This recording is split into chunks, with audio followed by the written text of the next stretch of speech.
Hey everyone! Today I will share my leftover prime rib sandwich recipe. There are two versions of the sandwich, just a regular Subway style and a Panini style sandwich. The holidays are now over and I have to hurry and finish the leftovers from the best prime rib recipe I shared with you over Christmas. The ingredients in the recipe are for 8 sandwiches. Start by melting 1 stick of butter in a large pan over medium heat. Then add 3 onions chopped into medium thickness wedges, add salt to taste and cover it with the lid. Slice the leftover mushrooms, and if you don't have any, just saute a few in butter. And check on the onions every now and then because we need them to get almost soft and mushy before adding the mushrooms. While the onions are sautéing, slice 4 bell peppers in half, remove the seeds and place them face down in a baking tray. Set the oven broiler to high and place the bell peppers just beneath the broiler. Close the oven and set the timer to 10 minutes. At this point, add the sliced mushrooms to the onions, mix them well, reduce the heat to low and let it simmer uncovered. When the 10 minutes and the bell peppers are up,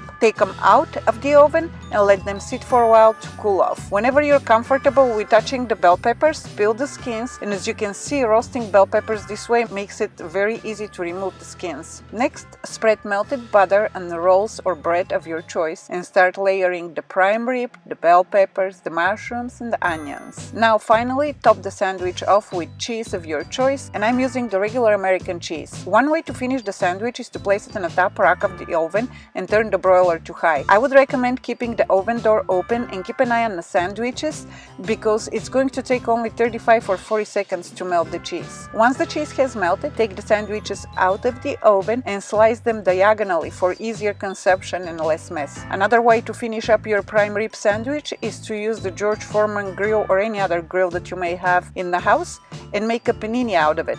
I personally like the panini style much better than the oven style. Then dip your delicious prime rib sandwich in warm au jus sauce and enjoy with a side of fresh salad. And up in the corner there is a link to my prime rib recipe video. If you enjoyed my leftover prime rib sandwich recipe, please like this video, and if you're new to my channel, please consider subscribing. Thank you so much for watching. I love you all. Goodbye.